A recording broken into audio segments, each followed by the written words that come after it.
où les idées prennent la parole. Cool FM. Cool FM. Beaulieu dans le retour.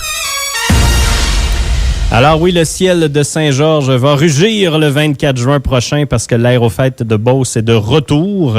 Cette année, les organisateurs ont mis le paquet. Snowbirds, parachutistes, militaires d'élite, formation acrobatique, mon Dieu, il y a tout. C'est toute la région au complet qui est invitée à lever les yeux vers le ciel. Puis pour nous en parler, j'ai la chance d'avoir avec nous en studio M. Gilles Lessard, qui est président de l'Aérofête de Beauce. Bonjour, M. Lessard. Bonjour. Ça va bien? Ben oui, ça va très bien.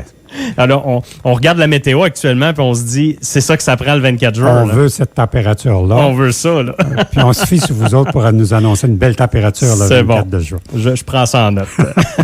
Et également, M. Hugues Drouin, qui est commentateur de l'événement et organisateur de l'Aérofête de Beauce. Bonjour, M. Drouin. Bonjour, un des organisateurs. Un des organisateurs, oui. On est environ 12 sur le comité, puis chacun a un travail bien précis à faire, parce qu'on le fait depuis déjà plusieurs années. C'est pas un petit événement, là, non, on va se le dire. Là. On fait voler du monde dans le ciel. Sur Terre, il y a des activités. Il se passe plein de choses. On va faire le tour de toute la liste de ça. Juste avant, M. Lessard, l'histoire un peu de l'Aérofête, je veux dire, c'est pas un événement que ça fait une couple d'années que ça dure. Là, on parle d'une 60aine d'années. Là. Ah oui.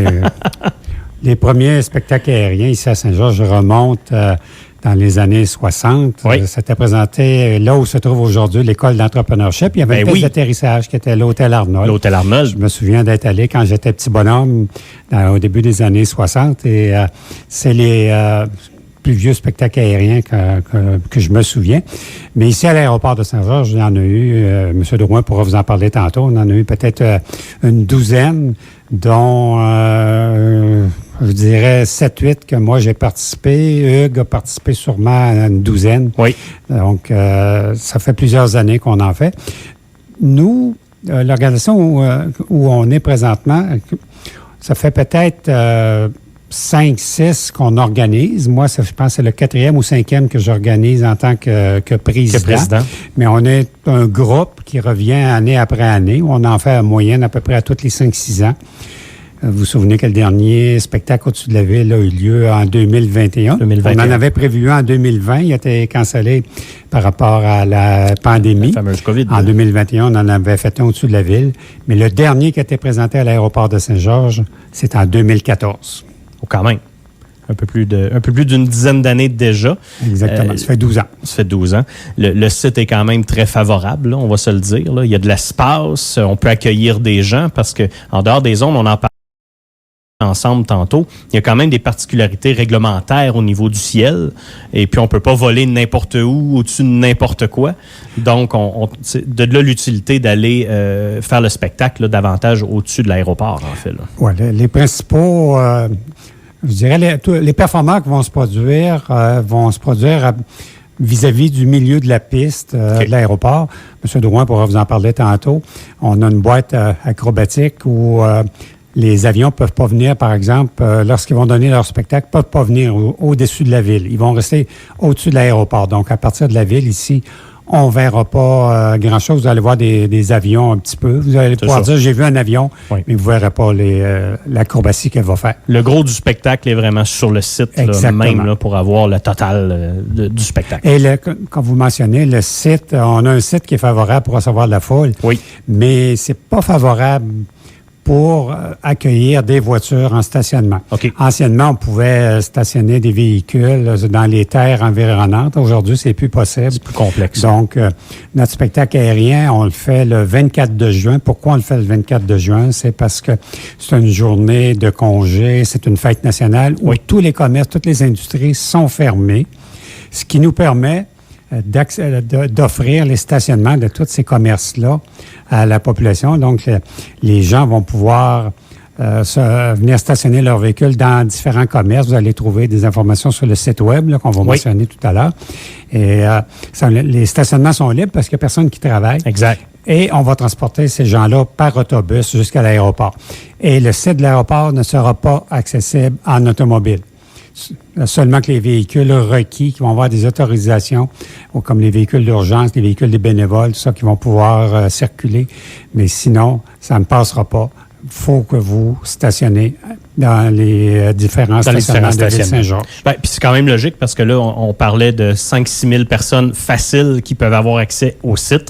Oui. Alors, on peut s'imaginer que stationner 5-6 000 voitures, ou peu importe, là, au moins 2-3 000 voitures, si on est 2 par voiture, faut être organisé. Alors, on est très bien organisé. C'est génial. Monsieur Serge Thomasin, qui est un ancien policier, a travaillé bien fort pour nous monter toute la logistique. Une carte qui est très, très bien expliquée. Si vous allez sur notre site web, vous allez la trouver. Génial. Et les gens peuvent, tout dépendant de l'endroit où ils résident ou l'endroit d'où ils vont arriver, ils vont trouver un stationnement facilement accessible et avec un transport quand même assez rapide pour se rendre à l'aéroport. Bon, génial. On peut-tu amener nos chaises de camping puis nos glacières à l'intérieur des navettes pour aller vers le site?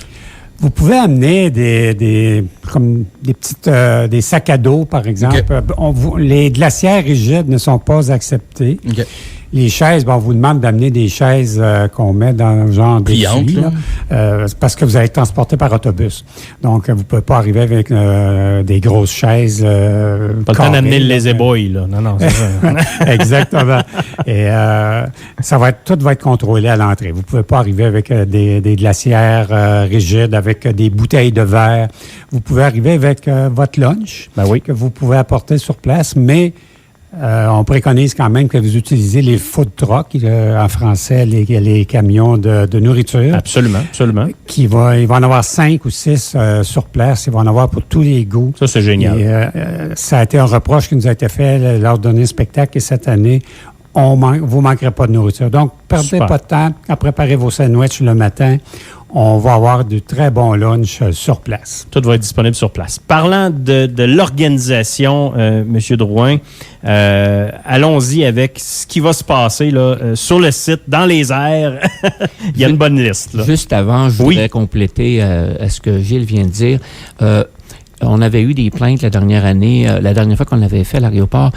Ceux qui se disent, écoute, moi, je veux y aller, mais j'ai des jeunes enfants, puis mettons, vers 2 heures ou 3 heures, je veux revenir, les autobus n'arrêteront pas. Ça roule en continu. Ça roule en continu, contrairement à ce qu'on avait fait. Ça, c'est bon, ça. Deuxième chose, plus les gens vont arriver tôt, mieux ça va être. Okay. Parce qu'à partir de 9 heures, sur le terrain, il va y avoir plusieurs avions, pas juste des avions, des hélicoptères en statique.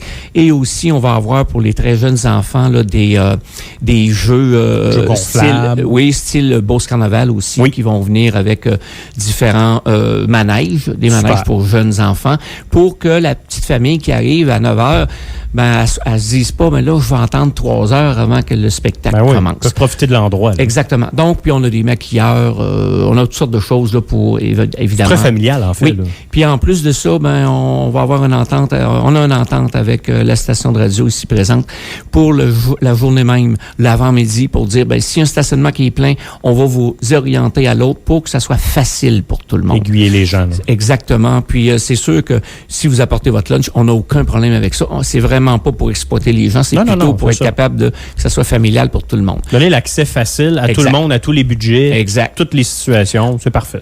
J'ai mentionné le site web, je vais le mentionner aussi, c'est Aérofight de Beauce. Et vous pouvez aller sur le site aussi, le Facebook Aérofight de Beauce. Et là-dessus, vous avez toutes les informations détaillées, l'endroit des stationnements, les prix. Vous pouvez acheter en direct à partir de là parce que ce qui est important, c'est que quand vous allez avoir votre billet électronique ou vous allez le faire imprimer, ça vous donne accès à l'autobus gratuitement. Vous n'avez pas besoin de repayer pour l'autobus. Tout est gratuit. Là. C'est réglé. Vous arrivez là, ça va passer très rapidement aussi pour rentrer sur le site. Oui. Et rendu sur le site, là, nous, on fait notre gros travail pour vous présenter toutes sortes d'appareils qui vont être différents, autant les uns que les autres.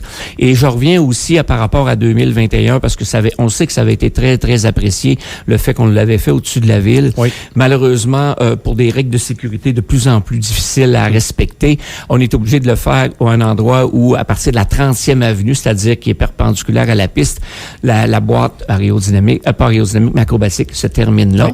Donc, les avions vont relever à partir de ce moment-là pour pas venir justement au-dessus de la ville. Je comprends. Et ceux qui sont là, évidemment, moi, je vais faire le commentateur comme j'avais fait en 2021 puis dans les années passées. Ça permet à la foule d'être en contact direct avec le pilote parce que souvent, on est en contact avec les pilotes et tout le monde entend ce qui se passe. Ça, c'est bien intéressant. Ça, c'est vraiment apprécié sûrement. Oui. Et puis, on explique ce qui va se passer aussi. Maintenant, qu'est-ce qui va se passer? On a déjà certaines confirmations. un des points culminants du spectacle. Des classiques. C'est les Forces armées canadiennes. Ah oui. On a énormément de difficultés à avoir, pour des raisons politico-sociales présentement, les Forces armées, mais on a eu les confirmations des Snowbirds, qui, contrairement aux autres années, ne pourront pas décoller de Saint-Georges. Donc, ils vont être obligés de partir de Québec. Encore là, les règles de sécurité ont été vraiment changées depuis les dernières années. C'est quelque chose. Et oui, fait qu'ils survoleront pas la ville non plus, puis ils vont rester plus dans vraiment le corridor de l'Ouest. On a aussi la participation des Skyhawks. Ouais. Les Skyhawks, là, c'est un peu comme les Snowbirds, mais pour les parachutistes. Okay. Donc, c'est des parachutistes qui vont sauter et on a la chance d'avoir un beauceron, quelqu'un qui est natif de Saint-Prosper. Je veux le nommer parce que c'est important, c'est grâce à lui si on peut les avoir. C'est Sébastien Bédard qui est natif de Saint-Prosper. Il va être parmi nous. C'est sûr qu'on aura l'opportunité de l'interviewer avant. Puis là, ils sautent au-dessus de l'aéroport? Oui, ils vont sauter une dizaine de personnes. Puis c'est drôle à dire, mais ils vont faire de l'acrobatie avec le parachute. Là, ils tournent de tous les bords, ils s'accrochent 3-4 ensemble. Fait qu'ils donnent un show aux autres aussi. Puis la majorité saute avec un parachute. Fait que, parce que la majorité. Mais ça met du piquant. Ben, c'est sûr. On espère énormément. Notre air boss, le grand boss là, qui fait les contacts, M. Michel Cliff, là, c'est un gars qui a déjà été fait partie de l'équipe des Snowbirds. Il y a des contacts un peu partout avec les Forces armées canadiennes et même américaines. On a fait des demandes un peu partout. Pour l'instant, ça a été un refus, mais on va se réessayer quelques jours avant. On ne sait jamais si on peut en avoir plus. On pourrait avoir des surprises qui s'ajoutent. Oui, on pourrait avoir des surprises qui s'ajoutent. On en a déjà, donc on peut pas tout dire, là, mais on en a beaucoup. Juste pour vous donner une idée rapide, on va avoir un P-51 Mustang. C'est là que je voulais m'enligner parce que je suis un très grand fan d'histoire, puis je suis sûr et certain que je suis pas tout seul, mais d'avoir un avion de la Deuxième Guerre mondiale, c'est quelque chose. On va avoir un P-51 Mustang, puis ceux qui sont pas familiers avec les noms bizarres, là, ceux qui ont vu Maverick 2, le film de Maverick 2, Tom Cruise est propriétaire d'un P-51 Mustang. C'est un avion qui va passer à environ 450 000 à l'heure au-dessus de la piste, va monter à verticale. C'est un moteur V12 de 2300 chevaux et ça a tout un son. À mes oreilles, c'est une musique. Pas de tout le monde, là, mais 2300 chevaux là, à plein pouvoir, à 12 cylindres. C'est vraiment intéressant. C'est la voiture musclée des avions, on va dire. Oui, effectivement. Puis c'est un avion qui a joué un rôle très important lors de la Deuxième Guerre mondiale. C'était l'avion fétiche des Américains lors des combats en Europe. Là, donc, il y a des muscle cars, mais là, c'est un muscle plane. Je pense que c'est bien dit. C'est un muscle car de l'aviation. On va avoir aussi quelque chose qui va être bien intéressant, un mini-jet. Vous allez tout voir ça sur notre site web aussi. Là. C'est un avion qui a seulement 9 pieds d'aile, c'est tout petit. Et il y a un petit moteur. C'est juste une place. Et ça se promène à 500 km/h au-dessus de la piste. Ça va être piloté par un des as pilotes des Forces armées américaines qui était instructeur sur F-15 Eagle. Et puis, c'est tout un bonhomme. Et puis, il va donner tout un show. Lui, il arrive ici qu'un trailer. Son avion est dans le trailer. Les ailes sont parquées de côté. Il va arriver ici le 23. Il va installer ça. Il va assembler ça. Puis on y va. Il va faire 2-3 vols. Puis il va nous donner un show. Là, puis je l'ai vu en spectacle, moi, à Oshkosh, aux États-Unis. Là, puis il donne tout un show. C'est pas pour rien qu'on le fait venir. Tout ça, ça coûte de l'argent. Évidemment, on a un budget d'environ 130 000 $ directement là, pour ça qu'on va avoir du monde. Vraiment? Puis j'en profite pour dire à toutes les entreprises puis les membres là, de clubs sociaux à l'intérieur de leur entreprise, là, contactez-nous. On va vous faire des prix pour que vous soyez capable de venir toute votre entreprise. Là. On a déjà des prix cédulés pour les groupes. Et ça, c'est hyper important. C'est une journée familiale. Les propriétaires d'entreprise veulent faire un cadeau à certains de leurs clients ou à leurs employés. Let's go. Ça va être parfait. Moi, mon nom, c'est Hugues Drouin. Vous pouvez me rejoindre sur mon numéro de téléphone. Vous pouvez m'appeler et vous allez voir que je vais vous répondre puis je vais vous envoyer la documentation nécessaire. Excellent. On va avoir aussi de l'acrobatie aérienne, des pits spéciales, ces 3 avions. Ils font vraiment de la superbe acrobatie. C'est impressionnant à voir. On en a aussi un qui va revenir des États-Unis aussi, qui lui donne un show à couper le souffle. Là. Il fait des manœuvres vraiment hors de l'ordinaire. On va dire ça comme ça. On a même aussi un planeur qui va faire de l'acrobatie avec un avion. L'avion va le tirer au début. Par la suite, les deux vont faire de l'acrobatie aérienne. Et Un planeur, c'est toujours... Ouais, un planeur, là, je vous le dis, là, ils vont monter à 3000 pieds à peu près, et par la suite, ils vont décrocher, ils vont faire de l'acrobatie ensemble. Et le planeur descend presque au ras du sol et remonte, fait toutes sortes d'acrobaties. Il est piloté par un monsieur Mario Hamel, qui est un ancien pilote des snowbirds, un copilote d'ailleurs avec Michel Cliff, notre Airbus. Puis lui, il nous a aidé aussi à avoir différents avions qui vont venir faire un spectacle. On essaie de meubler environ 3h30 de spectacle. Maintenant, j'aimerais ça juste dire une chose parce que vous ne pouvez pas nous assurer la météo. On vous l'a demandé tantôt, vous n'êtes pas sûr. On va essayer fort. Il est possible qu'on décale le spectacle en fonction de la météo. Ça veut dire que si on annonce de la pluie en fin de journée, parce que l'été, ça arrive souvent, ça arrive. Ben, au lieu de commencer le spectacle à 12h30, ben, ça se peut qu'on le commence à 11h30. Okay. Comprenez-vous? En fonction de la météo. En fonction de la météo. Tout ça pour vous dire, arrivez tôt. Dites-vous pas à 11h, ouais, ben là, on va aller faire un tour. Ça se peut que vous faites le tour encore quand le spectacle va commencer, puis c'est pas ça qu'on veut. Ouais. Les autobus vont commencer à 9h précises et ça va rouler, là. Ça va rouler rondement. Puis là, pour que le spectacle soit littéralement cancellé, ça prend le déluge. Là. Ça prend un vrai déluge, puis vous direz que c'est rare qu'il va pleuvoir toute la journée. Ouais, c'est ça. Puis s'il pleut beaucoup, des fois, c'est une bonne affaire parce que ça tombe, puis après ça se claire. Ouais, surtout l'été. L'automne, c'est différent, puis le printemps, c'est différent. Là. L'autre chose aussi, mais on va le voir, le 23, on va venir en ondes ici pour expliquer pas mal plus. On va avoir une bonne idée de la météo. Mais c'est certain qu'à partir du moment où vous avez vos billets, il va y avoir tellement de choses au sol parce que nous, on veut... Tout va être là. Les gens vont tout arriver d'avance. Là. Exact. Et puis, même le 23, on va aviser sur les ondes quand des appareils vont arriver. Vous allez les voir. Là, c'est sûr, vous allez les voir au-dessus de la ville passée. Exact. Après ça, vous les reverrez pas. Là. Donc, j'avais peut-être une petite question là, pour voir les spectacles aériens. Est-ce que c'est recommandé d'avoir des jumelles ou avec les yeux nus? Ça... Non, les yeux nus, puis même, pour vous dire comment on a poussé un peu notre système, c'est que on a une entreprise qui va fournir des oreilles, des tire-bouchons pour les oreilles pour les jeunes enfants. Ah, OK. Parce que si on a des jets, si on a un petit F-18 qui passe à 500-600 000 à l'heure, là, on vous conseille juste de vous boucher les oreilles. Mais l'enfant de 2 ans, lui, n'est pas capable de se boucher les oreilles. Fait que nous, on a prévu le coup, là. Okay. Fait que, vous le dis, là, ça fait plusieurs années qu'on a fait 80, 82. Vous avez du millage, là. 94, 97, 99, 2001, 2004, 2010, 2014, 2021. Pas mal toute la même gang. Ça vous dit qu'on est pas mal vieux, là, vous avez raison. Mais on est là pour ça, puis on est là pour avoir du plaisir. Puis il y en a beaucoup à qui je parle présentement qui se souviennent sûrement d'être venus à l'aéroport. Puis je pense qu'ils en ont eu pour leur argent. C'est ça. Puis on va faire encore tout notre possible. Et de le faire découvrir à des gens qui sont jamais allés, parce qu'il y en a plein aussi. C'est le but. C'est le but, hein? Oui, on a une belle infrastructure. On a une belle aéroport ici à Saint-Georges. Beaucoup de gens qui n'ont pas la chance de venir, qui ne la connaissent pas. Ben, c'est une occasion de découvrir cette belle infrastructure-là. Et les gens pensent qu'il y a seulement quelques privilégiés qui utilisent l'aéroport, mais elle est énormément utilisée. Par toutes les entreprises de la MRC, de Beauce-Appalaches ont, à un moment donné, un rapport avec l'aéroport parce qu'il y a beaucoup de gens qui se déplacent pour venir les rencontrer à partir de l'aéroport. C'est très, très occupé, mais c'est l'occasion de venir découvrir cette belle infrastructure. Une dernière chose, ça n'aurait pas été possible sans certains commanditaires comme Ultima Fenestration. Fenestration, qui est notre principal. Ces gens-là, puis il y en a d'autres aussi, on va tous avoir l'occasion de les nommer, mais ils ont dit, garde, nous autres, on fait notre part, puis on invite le monde pour que ça soit possible. Abordable. Il y a juste 2 spectacles au Québec cette année, Saint-Georges et Gatineau. Bon. Puis Gatineau sont à 60 quelques $ plus se rendre là. Puis c'est loin. Puis c'est loin. Fait que c'est ici que ça se passe. Je le rappelle, aérofêtedebeauce.com. Ce qui est le fun, c'est qu'on peut aller acheter les billets dès maintenant. Oui. Puis d'aller réserver. Ben oui, exactement. Donc, il y a déjà moyen de planifier les choses. Là. Oui, les billets sont offerts à prix spécial jusqu'au 15 de juin. 15 de juin. Après ça tombe au prix régulier. Parfait. Donc, profitez-en tout de suite. Et on a une limite d'accueil à l'aéroport. Ben oui, c'est ça, exact. On ne peut pas transporter tout le monde à partir de 10h30. Il faut que vous arrivez tôt.